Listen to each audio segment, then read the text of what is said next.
പാഠം മധുരക്കിഴങ്ങിൻ്റെ രുചി. വർഷങ്ങൾക്ക് മുമ്പാണ്. ഒരു ദിവസം ഞാൻ വേടെടുക്കയിലുള്ള എൻ്റെ അമ്മയുടെ വീട്ടിൽ ചെന്നതായിരുന്നു. ബസ്സിറങ്ങി കുറച്ചു ദൂരം നടന്ന് ഒരു കയ്യാല കയറി പാറക്കെട്ടുകളും കുറ്റിച്ചെടികളും നിറഞ്ഞ ഇടവഴിയിലൂടെ നടന്ന് കവിങ്ങിൻ തോപ്പിലിറങ്ങിയപ്പോഴേക്കും കുറേ ആളുകൾ ധൃതിയിൽ നാട്ടിക്കണ്ടത്തിന് നേരെ ഓടിപ്പോകുന്നത് കണ്ടു. പച്ചക്കറികൾ വളർന്ന് കണ്ണെത്താ ദൂരത്തോളം പച്ചനിറം വ്യാപിച്ചു കിടക്കുന്ന വയലിലേക്ക് നോക്കിയപ്പോൾ അവിടെയും കുറേ ആളുകൾ കൂടിയിട്ടുണ്ട്. എന്തെങ്കിലും അത്യാഹിതം സംഭവിച്ചു കാണും. അല്ലെങ്കിൽ ആളുകൾ ഇങ്ങനെ വെപ്രാളപ്പെട്ട് ഓടിപ്പോകേണ്ട കാര്യമില്ലല്ലോ. കണ്ടത്തിലെ ഈർപ്പം മാറാത്ത മൺകട്ടകൾക്കുമേൽ ഏതെങ്കിലും ഒരു പരിചയക്കാരൻ മരിച്ചു കിടക്കുന്നത് ഞാൻ സങ്കല്പിച്ചു നോക്കി. പക്ഷേ ഓടിപ്പോകുന്ന ആളുകളുടെ മുഖത്ത് ഒരു ദുരന്തം നടന്നതിൻ്റെ മ്ലാനതയൊന്നും കാണാനില്ല. പിന്നെ ഒന്നും ആലോചിച്ചില്ല. ഞാനും അങ്ങോട്ട് വച്ചുപിടിച്ചു. അവിടെ എത്തിയപ്പോൾ കണ്ട കാഴ്ച എന്നെ നിരാശപ്പെടുത്തി. കുറേ പേർ ഇരുന്ന് മധുരക്കിഴങ്ങ് മാന്തിക്കൊണ്ടിരിക്കുകയാണ്. കൂട്ടത്തിൽ 2 കുട്ടികളുമുണ്ട്. ഇത് കാണാനാണോ ആളുകൾ ഇങ്ങോട്ട് ഓടിപ്പാഞ്ഞു വന്നത്? നെൽകൃഷി കഴിഞ്ഞാൽ ആളുകൾ പച്ചക്കറികളും മധുരക്കിഴങ്ങും മുതിരയും ചെറുപയറുമൊക്കെ കൃഷി ചെയ്യും. ഇതിൽ എന്താണിപ്പോൾ ഇത്ര അത്ഭുതം? അത്ഭുതമുണ്ട്, ചെറിയോനേട്ടൻ പറഞ്ഞു.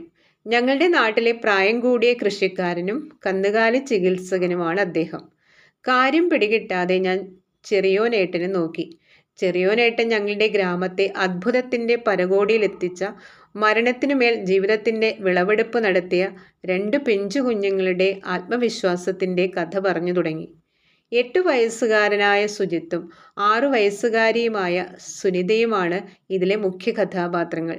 അച്ഛനും അമ്മയും ഇല്ലാത്ത 2 അനാഥ കുട്ടികൾ. അവർക്കൊരു അമ്മയുണ്ടായിരുന്നു, പേര് നാരായണി. ഇവർക്ക് പുറമെ 2 പെൺമക്കൾ കൂടി നാരായണിക്കുണ്ട്, രുക്മിണിയും രാഗിണിയും. അവർ അമ്മയോട് തങ്ങൾ ആരുടെ മക്കളാണെന്ന് ചോദിച്ചിട്ടില്ല.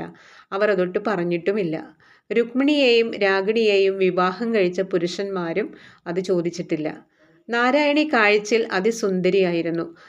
അവർ അടുത്ത വീടുകളിലെ എച്ചിൽ പാത്രങ്ങൾ വെണ്ണീറിട്ട് നിരന്തരം കഴുകുകയും പഴങ്കഞ്ഞി കുടിക്കുകയും ബാക്കി വന്ന ആഹാര സാധനങ്ങൾ കിണ്ണത്തിൽ പകർന്ന് വീട്ടിൽ കൊണ്ടുപോയി അമ്മ ചോയിച്ചിക്കും 100 കഴിഞ്ഞ അമ്മുമ്മ കുഞ്ഞമ്മയ്ക്കും മക്കൾക്കും കൊടുക്കുകയും ചെയ്തു. രാഗിണിയും രുക്മിണിയും ഞങ്ങൾ കുട്ടികളോടൊപ്പം കളിച്ചു, കഥ പറഞ്ഞു, സ്കൂളിൽ പോയി ഒന്നിച്ചിരുന്നു പഠിച്ചു.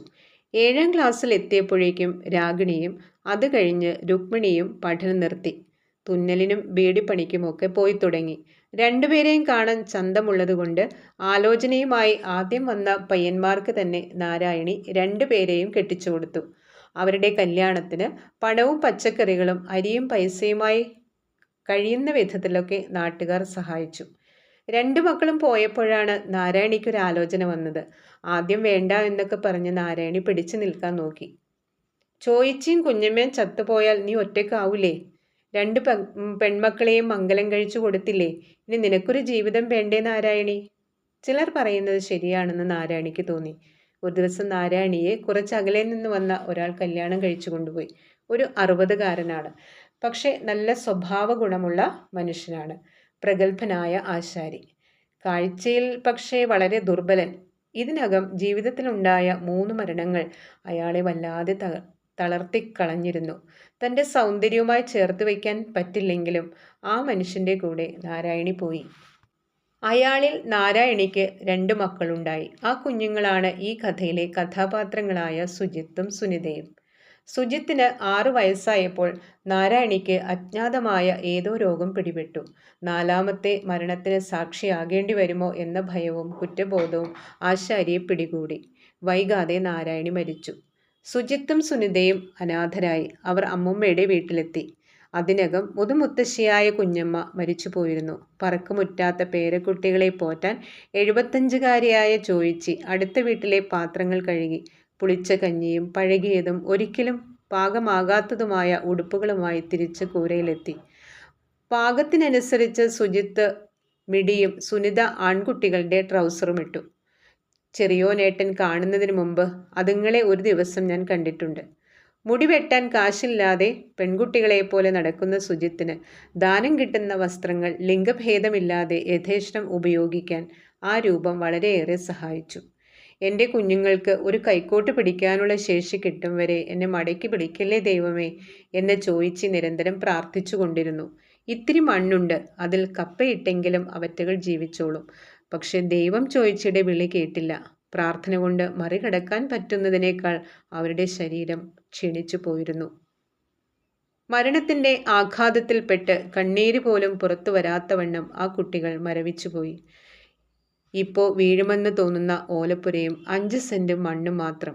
ആശാരിയുടെ സ്വത്തൊക്കെ മറ്റു 3 ബന്ധത്തിലുണ്ടായിരുന്ന മക്കൾ പകുത്തെടുത്തു. ഈ കുഞ്ഞുങ്ങൾ എങ്ങനെ ജീവിക്കും? ഗ്രാമം മൂക്കത്ത് വിരൽ വെച്ചു. പതുക്കെ ആ കുഞ്ഞുങ്ങളെ എല്ലാവരും മറന്നു. ഭക്ഷണവുമായി ഇനി ഒരിക്കലും അമ്മുമ്മ വരില്ലെന്ന് മനസ്സിലായപ്പോൾ 8 വയസ്സുകാരനായ സുജിത്ത് മെല്ലെ പുറത്തിറങ്ങി. കുറച്ചു ദിവസം അയൽക്കാരൊക്കെ എന്തെങ്കിലും കഴിക്കാൻ കൊടുത്തു. അവൻ അനുജത്തിയെ തോട്ടിൽ കൊണ്ടുപോയി തണുത്ത വെള്ളത്തിലിരുത്തി കുളിപ്പിച്ചു. തലമുടി തോർത്തിക്കൊടുത്തു. മഴ പെയ്തപ്പോൾ തൻ്റെ പുതപ്പ് അവൾക്ക് കൊടുത്തു. ഇടിവെട്ടിയപ്പോൾ അവൻ പേടിച്ചില്ല, സന്തോഷിച്ചു. ഇടിവെട്ടിയാൽ കൂണുകൾ മുളയ്ക്കുമെന്ന് ചോദിച്ചു പറഞ്ഞു കൊടുത്തിരുന്നു. കുമിളുകൾ മുളച്ചാൽ പിറ്റേന്ന് കാലത്ത് അതൊക്കെ നുള്ളിയെടുത്ത് കൊണ്ടുവന്ന് പുഴുങ്ങി കഴിക്കാമല്ലോ. മരണത്തെയും അനാഥത്വത്തെയും ആ കുട്ടികൾ മെല്ലെ മെല്ലെ അതിജീവിക്കുന്നത് ഗ്രാമം കോരിത്തരിപ്പോടെ നോക്കി നിന്നു. സുജിത്ത് തവര പൊട്ടിച്ചു കൊണ്ടുവന്ന് ഉപ്പിട്ട് 3 നേരവും കഴിച്ചു. ചോദിച്ച് ആഗ്രഹിച്ചിരുന്നത് പോലെ ഒരു ദിവസം അവന് ചായ്പിൽ വെച്ച തൂമ്പ എടുത്തുയർത്താൻ പറ്റി. അപ്പോഴേക്കും വയലുകൾ കൊയ്ത്ത് കഴിഞ്ഞു നിൽക്കുന്ന സമയമായിരുന്നു. ആളുകൾ പച്ചക്കറിയും മധുരക്കിഴങ്ങും നടാനുള്ള ഒരുക്കത്തിലാണ്. കുറച്ച് കാശ് കൊടുത്ത് 4-5 മാസത്തേക്ക് വയൽ പാട്ടത്തിനെടുത്തിട്ടാണ് ആളുകൾ കൃഷി ഇറക്കുക. സുജിത്തും സുനിതയും വയൽ വരമ്പിലിരുന്ന് നിരാശരായി. കുറച്ച് മധുരക്കിഴങ്ങ് നട്ടാൽ കൊള്ളാമെന്നുണ്ട്. പക്ഷേ വയൽ പാട്ടത്തിനെടുക്കാൻ കാശെവിടെ? അങ്ങനെയാണവർ ചെറിയോനേട്ടനെ കാണുന്നത്. വെറുതെ ചോദിച്ചതാണ്. ഞങ്ങൾക്ക് തിന്നാനൊന്നുമില്ല. നിങ്ങളെ കണ്ടത്തിൽ ഞാൻ കുറച്ച് കേങ്ങ് നട്ടോട്ടെ? സുജിത്ത് ചോദിച്ചു. ചെറിയോനേട്ടൻ ചിരിച്ചു. ഒരു കൈക്കോട്ട് പൊന്തിക്കാൻ കഴിയാത്ത നീയോ? എനിക്ക് പൊന്തിക്കാൻ പറ്റും. അവൻ അവിടെ ഇരുന്ന കൈക്കോട്ടെടുത്ത് പൊക്കി കാണിച്ചു. ചെറിയോനേട്ടന് സങ്കടം വന്നു. ആ കണ്ടം നീ എടുത്തോടാ. ചെറിയോനേട്ടൻ കുറേ വയൽ കഷ്ണങ്ങൾക്കിടയിൽ നിന്നും തൻ്റെ മണ്ണിലേക്ക് വിരൽ ചൂണ്ടി. സുജിത്തിനും സഹോദരിക്കും സന്തോഷത്തിനതിരില്ലായിരുന്നു. കാലത്തു മുതൽ അസ്തമിക്കും വരെ അവർ 2 പേരും ചെറിയ തുമ്പയും കൈക്കോട്ടുമായി കഴിച്ചുകൂട്ടി. ദിവസങ്ങൾക്കുള്ളിൽ അവർ വയൽ കിഴങ്ങ് നടാൻ പാകത്തിൽ ഒരുക്കിയെടുത്തു. മറ്റുള്ളവർ ഉപേക്ഷിച്ച കിഴങ്ങ് വള്ളികൾ മുറിച്ച് ചാല് കീറി നട്ടു. പഴയ 2 മൺകുടങ്ങൾ ചെറിയോനേട്ടൻ അവർക്ക് നൽകി. ഒരു ഉറുമ്പ് അരുമണി കൊണ്ടുപോകും പോലെ പ്രയാസപ്പെട്ട് അവർ തോട്ടിൽ നിന്ന് കുടം അതിസാഹസികമായി മുക്കിയെടുക്കുന്നതും കിഴങ്ങ് വള്ളികൾ നനയ്ക്കുന്നതും നാട്ടുകാർ അമ്പരപ്പോടെ നോക്കി. മറ്റുള്ളവരെ പോലെ ഈ കുട്ടി കൃഷിക്കാരുടെ കിഴങ്ങ് വള്ളിയും തളിർത്തു.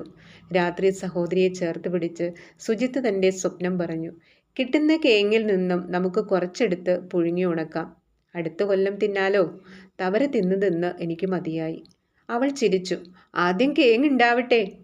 കിഴങ്ങ് വള്ളികൾ തളിർക്കുന്നതും പാമ്പിനെ പോലെ തടത്തിൽ നിന്ന് അതിഴഞ്ഞു പോകുന്നതും അതിൻ്റെ വേരുകൾ വയലറ്റ് ബലൂൺ പോലെ വീർത്ത് പാകമാകുന്നതും ഓർത്തപ്പോൾ സുജിത്തിന് കണ്ണിൽ വെള്ളം നിറഞ്ഞു. എന്താ കരയുന്നേ? സുനിത ചോദിച്ചു. ഞാൻ അമ്മൂമ്മേനെ വിചാരിച്ചു പോയി, അവൻ പറഞ്ഞു.